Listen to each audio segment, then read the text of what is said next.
I would say no. Why? One of them is religion. Mm-hmm.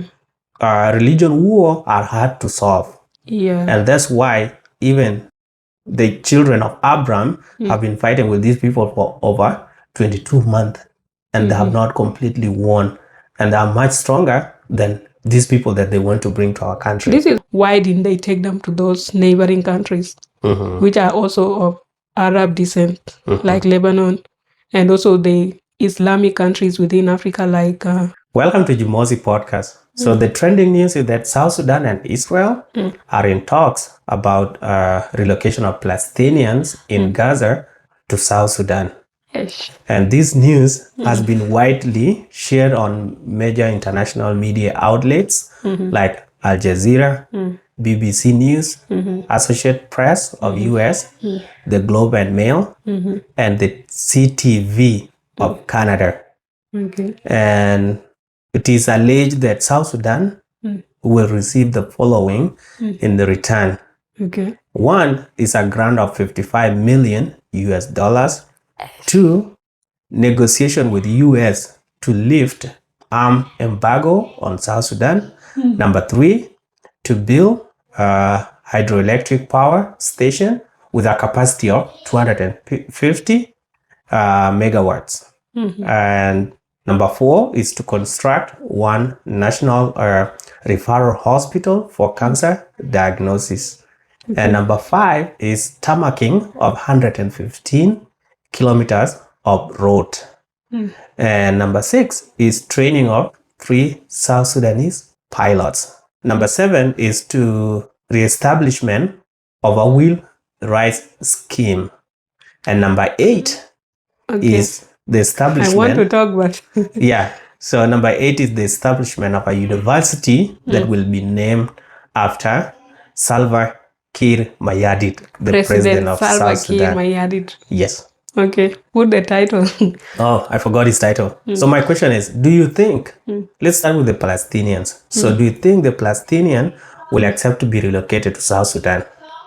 Personally, I'm not sure that they have a say in this. Yeah. And if they were to be asked, would you like to be relocated to South Sudan? I don't think they would accept. Yeah, because South Sudan is underdeveloped and it's very far from Israel. From Gaza? Yes. In Middle East? Yeah, from Gaza, which is Middle East, and then this one is in Africa. So that's extremely far. Also, there are so many other countries that are their neighbors, which are relatively stable.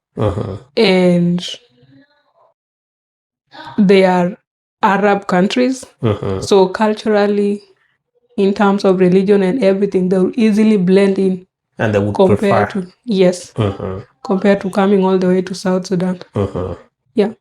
So for me, I think Palestinian, if they were given option, they will refuse to come to South Sudan because they will think that there will be a possibility of takeover of their land, what they came to be their land. So this will act like a move to permanently relocate them from their ancestral land or whatever that they refer to it as per the international whatever. You can go and do more research on that. But to me, what I think the Palestinians are thinking, they're thinking this scheme is to take us away forever. That's why they are taking us all the way to Africa. Take over our land. And then the other thing will be, if it is not, if it is not a plan to take over our land, then why are they taking us too far away and not to the neighboring countries like you mentioned, like Lebanon, like Egypt, or even to Israel itself, because these are refugee, the people that are not armed. Yeah. Why not take them into the Israel and they, and then the children of Abraham do whatever that they want to do in that land. And the other thing, or the other reason why they might refuse to go is that you mentioned earlier that South Sudan is underdeveloped.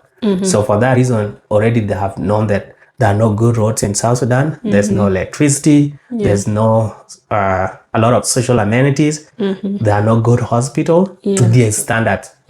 Not that they are not good, because to some people they might be good, right? Yeah. So so to me, I don't think they will accept to come if they were given that option. Yeah.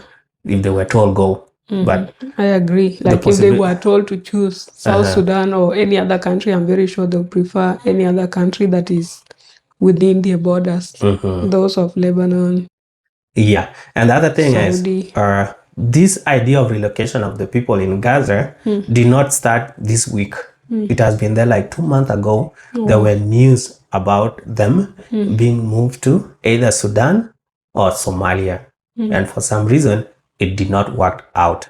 And it is said in the news that Egypt, they were talk about that, and Egypt refused. Lebanon refused, saying that we already have enough of them, so we don't want more. Yeah, and then you see these three countries, what do they have in common? Sudan, Somalia, and Egypt. Yeah, I think it was based on religion that they will blend in easily. That's why they were the first priority when people that were thinking of moving them thought of those countries first. Like when they thought of Africa. Yeah. But let's now come to South Sudan, the young nation. Do you think South Sudan or South Sudanese will accept this relocation proposal? No, starting I don't with you. think so. Especially if you take away all the negotiations, like the items that you listed earlier, which are going to be potential benefits because there's no confirmation whether that's true or not. So if you take them out of the equation, then any regular citizen of South Sudan would not accept that. One, because we've had one of the longest civil wars with the North. And one thing that the Palestinians from Gaza and the northern part of Sudan have in common is Islam. And religion was one of the issues that led to the war of over 21 years between the North and the Southern Sudan. And therefore, that's what led to us separating. So if it was that bad, then bringing people of Arab descent might not be something that would settle well with a lot of people down south. Yeah, because it will be like another form of colonization, because you don't really know the real intentions behind this motive, right? Behind this move. The motive has not clearly been defined.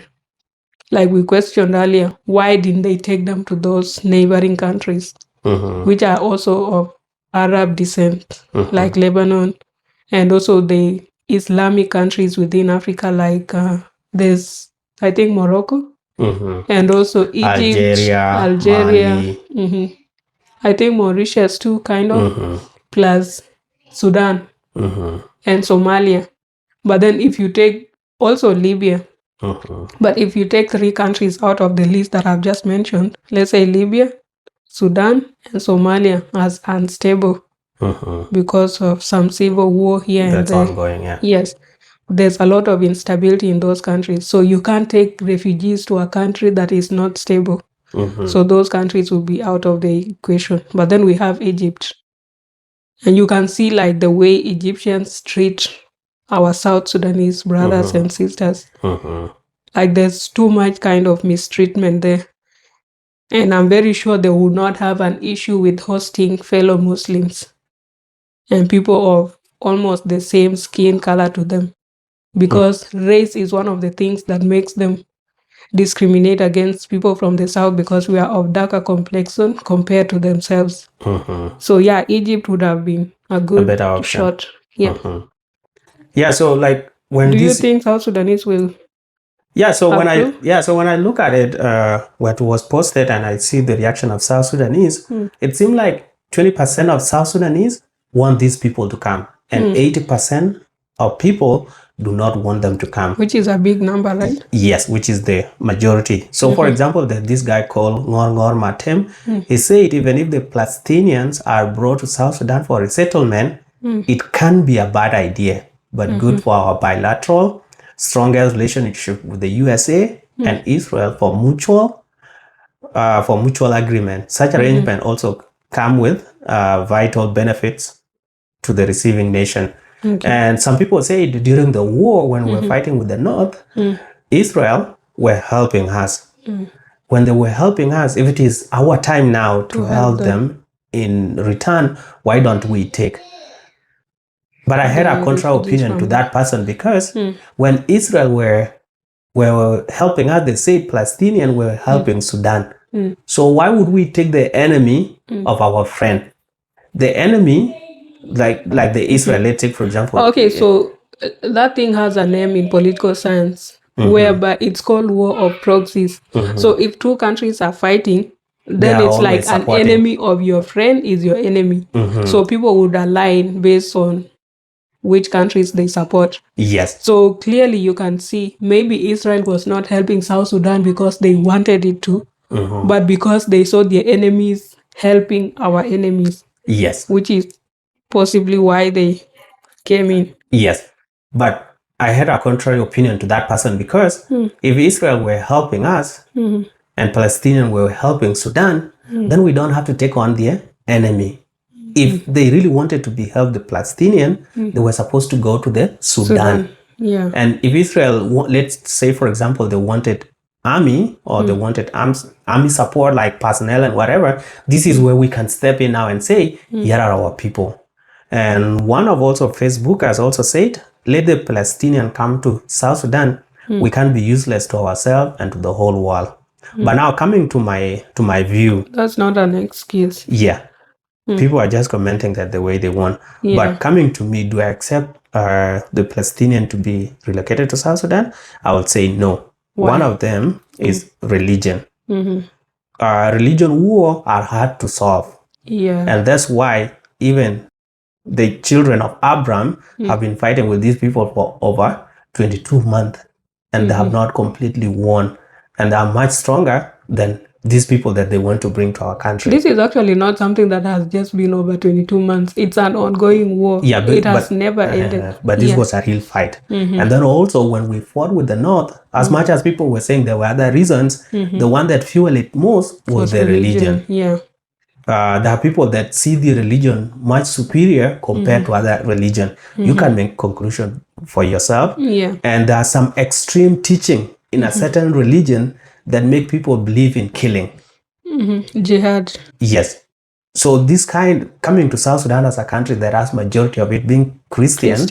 and we just came out of war that was of such nature, we wouldn't want a population that is like predominantly, let's say, Islam. I know, like, we all agree that we have Muslims in South Sudan. Even some of our relatives are Muslims. But that one is okay. But then these ones are like your fellow South Sudanese. So they understand the culture and everything. You grew up all together. Yeah. But then people who are being uprooted from their own land, you have like so many differences in terms of skin color. So when other things. Yeah, and even the dressing code. So when they come, they would start judging people because we do things differently than how they do it. Cultural differences. And take, for example, if you look at Kenya, the reason why Al-Shabaab has been an issue is because a percentage of them has a Muslim community. Look at the Somalia itself. It's a Muslim.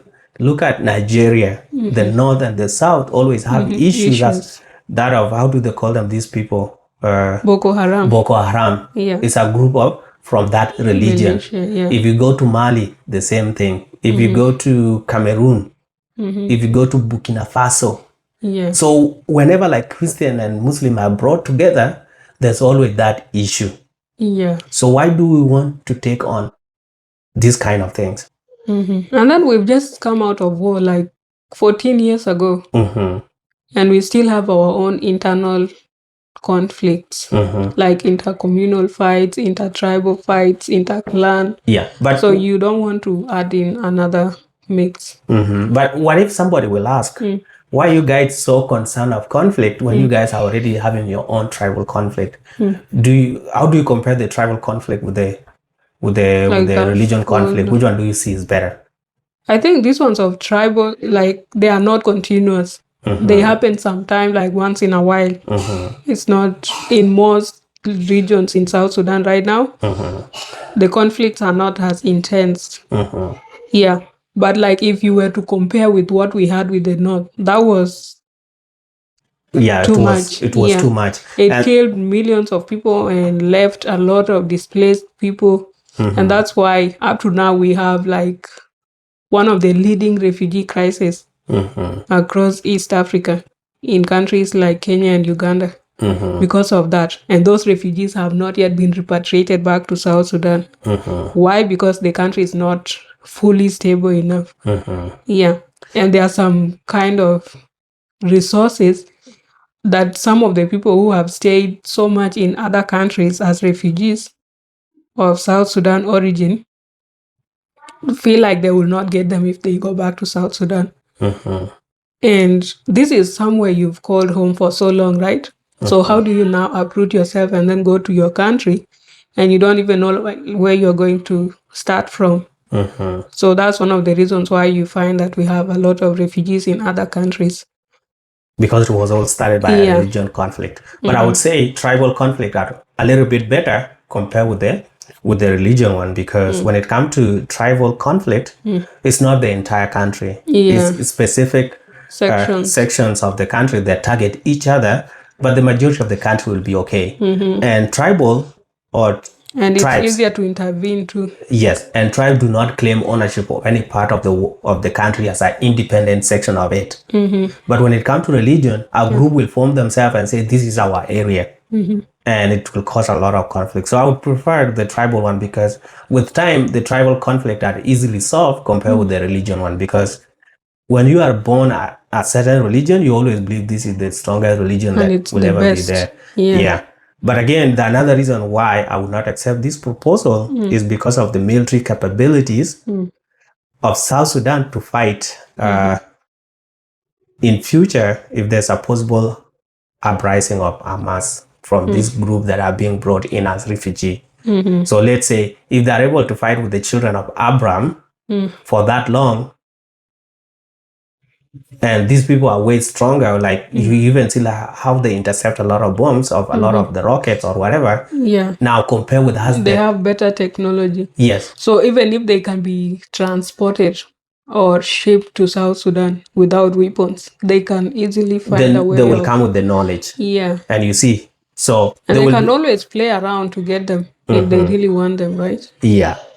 And then the third reason why I don't agree with them coming is that there's no guarantee that they will be returned to the country after the Hamas have been cleaned out. Who is giving that guarantee that after this conflict will end after this number of months, and when this one end, we'll come back and collect them? There's no that guarantee anywhere. So they might become and dumped there, and it is up to you guys to figure out what to do. Unless these people say, after 6 months, we're coming back to take them back. But if you look at some of the things that are happening in the media, is that they want to clean out the city with these people not being there so that they can rebuild it. And if you look at Gaza Strip, the way that is looking right now, how long do you think it will take for it to be rebuilt? You guys can check on the internet how it has been reduced to whatever that you guys are saying. It will take forever for it to be rebuilt back so that they can be returned to their country of origin. So this one is going to take forever, and we have no guarantee that they will actually come for them. Government do change hands. So when the government changes hand and the current leader of that country that is organizing this whole thing is no longer there, and then the new person come and say, no, I'm not into that agreement. They come and work, start their own different projects. So they'll not be following up. Or in 2026, when we hold the election, the current regime is defeated in an election and a new government come up. Because of this reason, people might decide to vote against them. Then now they go home, and then now the people that made the arrangement with other people are no longer in power. So you see, there's something that you go into not thinking about the future, but thinking of small things that you can get at the moment, which is not okay. And South Sudanese, you should be open-minded. Discuss it, and we should be consulted. You cannot just go and make arrangement on your things. And the other reason why I was thinking that it's not a good idea to bring them to our country is because South Sudan needs refugees, like you mentioned before, and some of the IDPs, they have not returned to their homes. We have not brought back our refugees. We have not let our people in the IDPs come within the country go back to their homes. So now, what gives us that audacity of going to bring in more refugees when we cannot resettle our own people? Where do that logic come?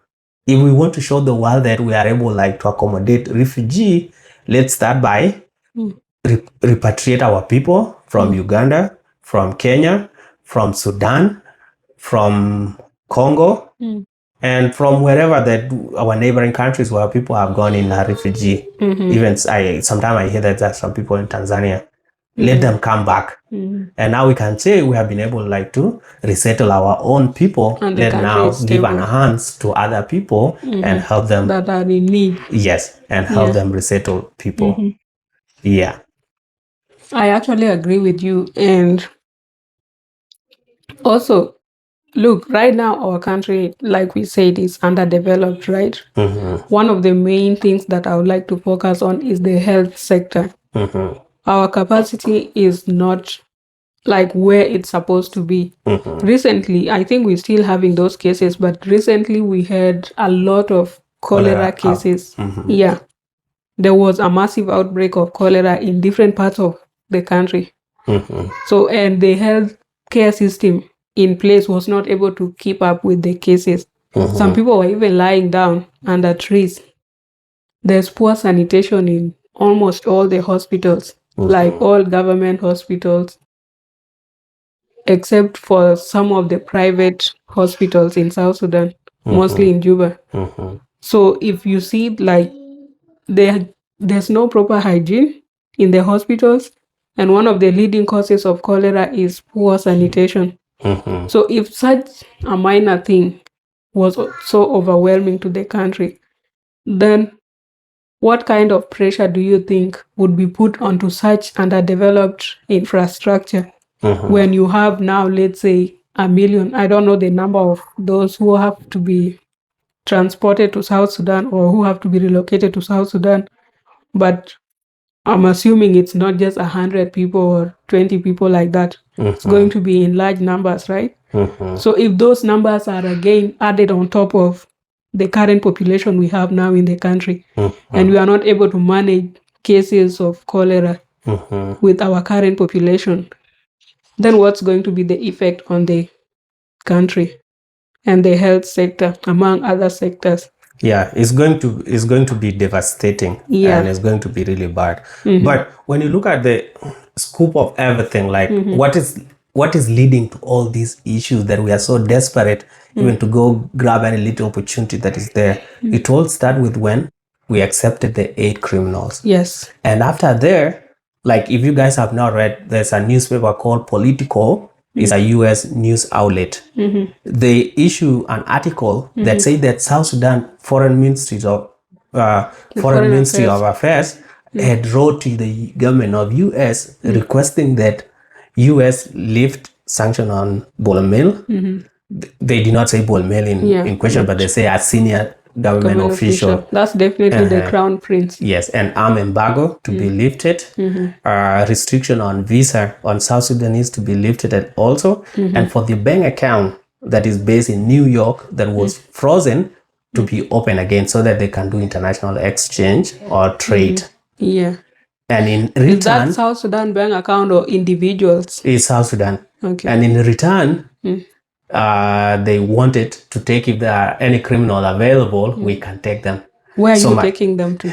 Like, you can't even manage. So they say we took 8. So if you have more, you can give us, but give us this other condition that we are asking. But in that newspaper article, it was said that the US did not agree to that proposal. And now they are on the second attempt to get something to go around it. But look, do you think lifting of Bolomel sanction, arm embargo, and restriction and visa restriction, is it worth acceptance of Palestinian? The only thing that makes sense, Apple, is visa restrictions to be lifted. So is it also worth? No, I'm just looking at what is sensible in that. Because for Bolomel, he can go to hell for what I can. We can get another person that can replace him in that position. Yeah, but what I know is that these people are clearly planning to have Bolomel as the president. And as a president, you cannot be sanctioned by the US because it means you are going to have limited opportunities and you can't travel to countries like the US and maybe other white countries like Caucasian countries. Because they might even put those, and the European countries, because they might put those similar sanctions on you. And this is something that is open to the public. You can just search online and you'll see the list of South Sudanese politicians who have been sanctioned These people were sanctioned for reasons, and one of the main reasons is corruption. They have not stopped being corrupt. And like, we can always get another person who has no blemish with the US. Yeah. Yeah. So he's not any special, so that the country has to now suffer. Like, what will be the consequences of having these criminals, let's say from the US, being brought to South Sudan if the US had agreed to their terms? And then South Sudan itself doesn't have bargaining power when it comes to these big 5, big 7 countries or big 20. Like, we don't stand any chance as a country. So, but why I said the visa thing makes sense, because there are so many opportunities for South Sudanese who can come to the US. Let's say, for example, people like basketballers.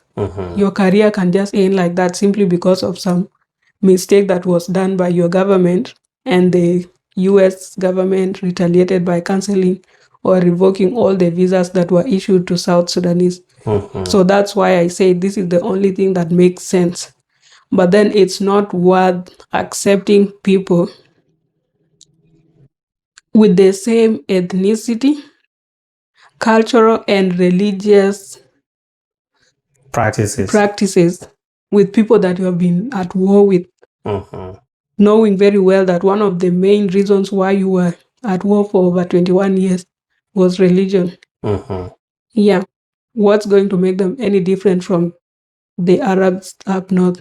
Yeah, and they can easily, let's say, for example, after some time, they can grow into a bigger population. They can easily be supported by the other group. You know, like this conflict, even after separating, people don't really forgive each other to a point that if you see, oh, this guy is fighting again, let me support this other person because it's of my religion. They will not support us because we were from the same country with them. They will choose religion to support that people that are being brought. Yeah, right now they're still fighting with the Darfurians. In addition to fighting themselves due to government and stuff. So you can imagine the kind of mess you're going to put yourself into because of these small favors that you're trying to seek. Yeah. Just work hard on your country. That hydroelectric power, there were proposals very long time ago to work on the Fuller Dam. I think it's around Numile. To produce hydroelectric power, HEP. Up to now, maybe we would have had power, and probably there could have been some manufacturing and processing industries in the country. Yeah, that would have grown. That would have uplifted the economy of the South Sudan. But because of their incompetence, the current regime, they have not been able to actualize any dream. Yeah, they just create one mess after another. And then it's going to be a lot of work to clean up whatever they have been doing for the last 14 years. Not even 14, since 2005. Yeah, approximately because 20 most years. of them, Yeah, so in my case, I would say lifting of ball mill sanction is not not important. It's not that important. Before him, there were other people. And the reason why it seemed like ball mill is the driving force behind all these attempts, yes, is because when he was not the vice president, we had not sent any letter to the US requesting anything to be lifted. And he had already been sanctioned. Yes, and it was already sanctioned by them. And without position. Yes, and we had not gone into this idea of accepting criminals in exchange of his sanction.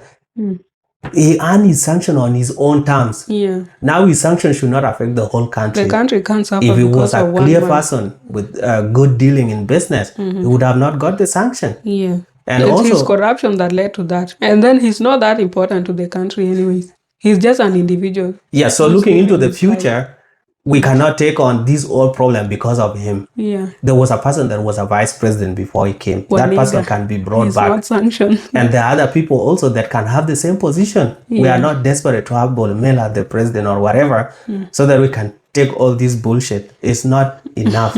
It's not worth it too. Ongelele Dani, Crown Prince vizuri. No, yes.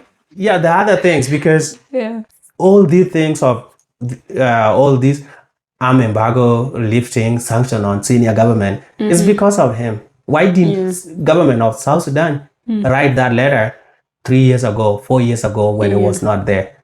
Number two, look at other thing. I was how do you call it?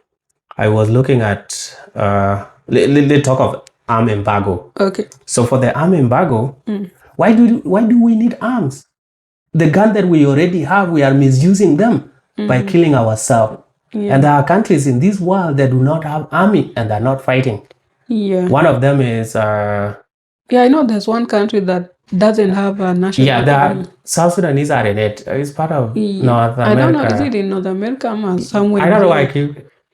There are some South Sudanese citizens that are there. There's a guy called Aweil who was there. I don't know why I keep forgetting this Costa Rica. Costa Rica. Costa Rica only have police. They don't have army. So you see, another part of Europe. So this idea of army buying more arms so that we can come fight ourselves, we have never used this arm for anything better.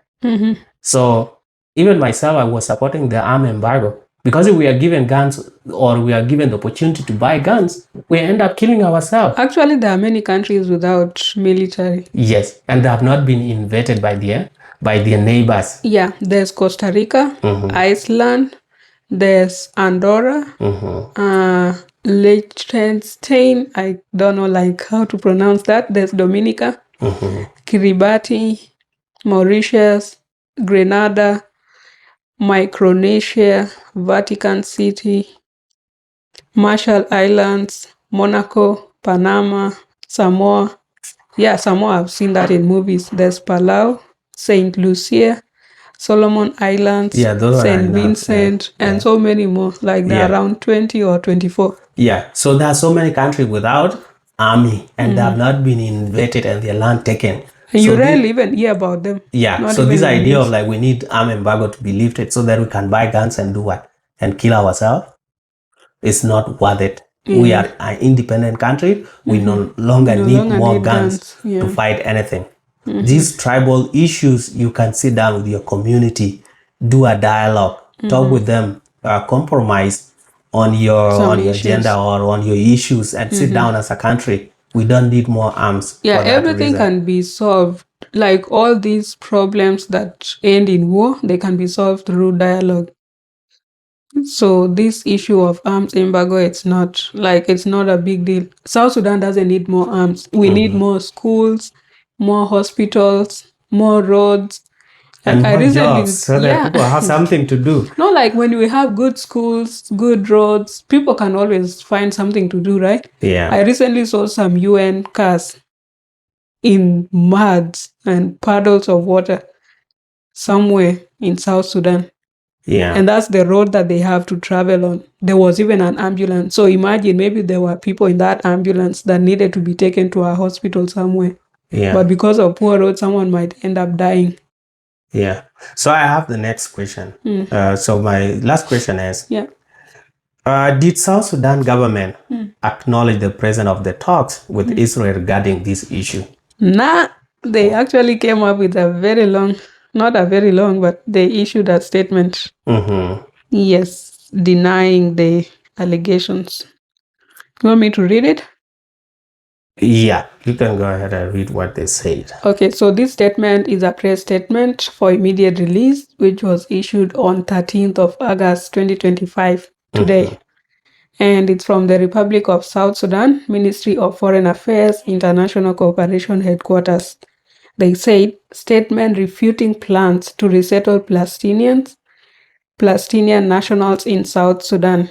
The Ministry of Foreign Affairs and International Cooperation of the Republic of South Sudan firmly refutes recent media reports claiming that the government of the Republic of South Sudan is engaged in discussion with the State of Israel regarding the resettlement of Palestinian nationals from Gaza in South Sudan. These claims are baseless and do not reflect the official position or policy of the government of the Republic of South Sudan. Therefore, the ministry urges all media outlets to exercise due diligence and verify information through official channels before publication. End of statement. With a rubber stamp. Yeah, so the issue with South Sudan government is that they're always denying things. Deny, deny. Yeah, when there's so much evidence out there that's contrary to what they're saying. These people, what they don't understand is that the world has changed. Yeah. Those days where the government used to control the information are gone. Right now, everybody has information. Yeah. How many South Sudanese? Some in Israel, some in Lebanon, some in Canada, some in US, some in UK. All over the world, we are there. Yeah. So that government in Juba are not the one that will feed people with the right information according to them. Information is available. And all the other international medias are also reporting the same thing. They don't have to play by their rules. Yeah, people can claim that media thrives on negativity because negativity sells. But again, you can argue that there's no smoke without fire. Yes. But there were a lot of evidence all over that shows that this government was doing something. One of them was that a photo of the Minister of Foreign Affairs in Gaza with some white people. What was he doing there? Yes. After leaving Juba 2 days ago and the time that the story is coming up.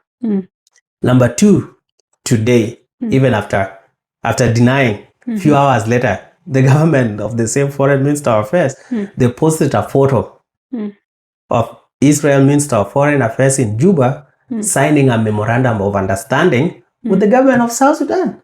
And then these people, they will not show you what is in that memo. Yes. Or MOU. Yes. Some of the things are not supposed to be known by the public, but when you join the dots, it's easy to piece the thing together. Yeah.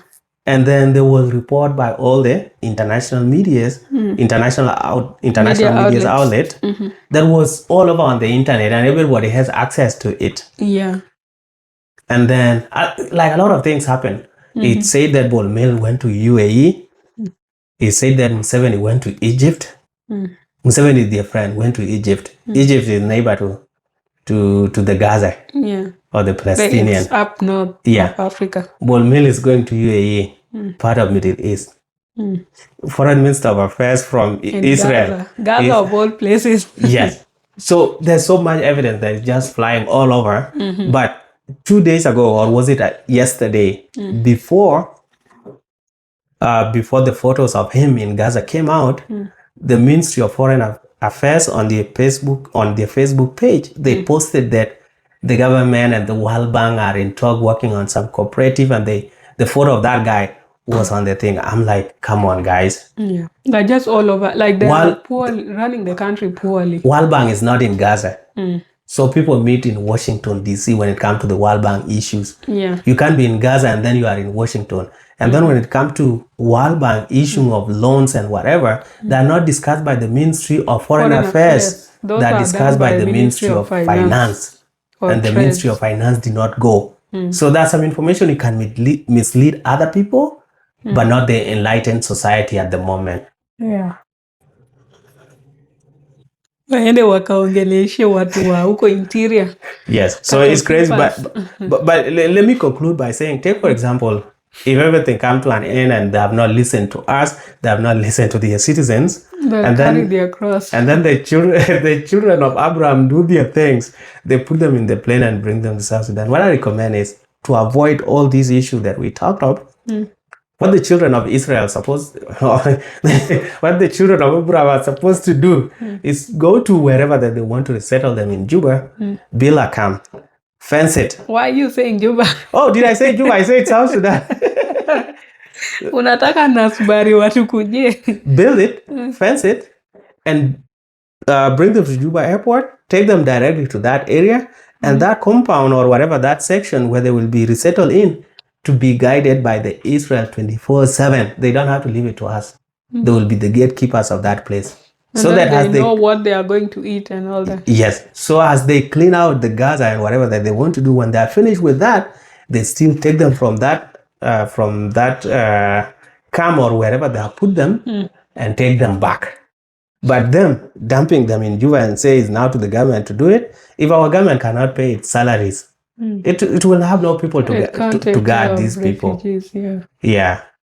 So this is really crazy, guys. We don't know what you think, but maybe there are some people who are happy with receiving refugees? Because you have been hosted in other countries for so long. So why are you not returning the favor? Yes, exactly. I'm not against it. Take, for example, what do you tell those people?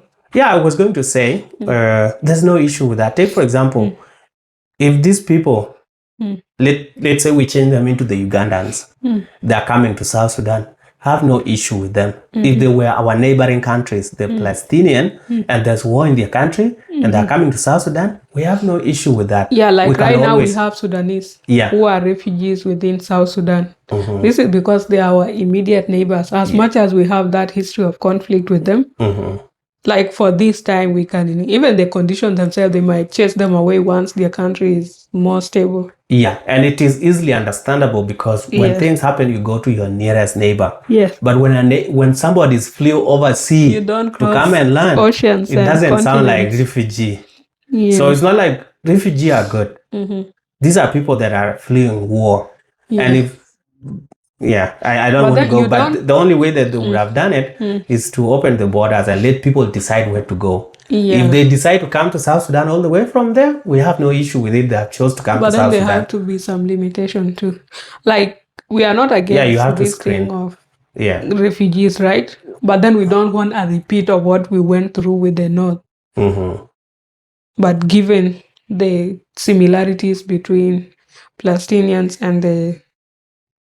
Yeah, it's totally understandable. But because this seems to be a different case, right? Because with what's happening and how things work, we can accept other refugees, and you guys have seen we are accepting other refugees. Yeah. Like the Congolese, when they're having fight, they come to South Sudan at the site of Tumbra, the Western Equatoria, and that given comes. So we also will become refugees sometime, and we are accepted. And we are also hosting other people like Kenyans, Ugandans, not refugees, people who are working and hustling in South Sudan. And we peacefully coexist with them because we share some things in common, like religion, and also we are neighbors, and we have interacted a lot, so we understand each other on that level. It's not like we don't want refugees or people settling in South Sudan, but it's understand the trauma. Like, you can't just come from a fight with someone who has similarities with another person and then you now again accept someone. You'll have that PTSD, thinking that maybe this thing would repeat itself, and that's what we're trying to avoid. Also, we understand the kind of government we have in place at the moment, because clearly they don't have our best interest at heart. They are just kind of desperate for different own goals, which cannot be excused. So that's it. There were other people that South Sudanese sometimes they're funny. One person say, let them come. The take them to Nasser. Let them come. The beautiful one is mine. I chose first. That's a joke. So that's it for Jamosi podcast. If we keep talking, we have a lot of things to say, but let us know your opinion. What do you think? All opinions are actually accepted. On this channel, this is one of the channels where your comment will not be deleted. All comments are usually shown. Yeah, so that's it for Jamosi podcast. Please consider subscribing, share, leave a comment, and subscribe, don't forget. And let everyone in your family subscribe. Let's reach 1,000. Yes, we are less than 100 away. Less than 70. Less than 70. Yeah. See you next time.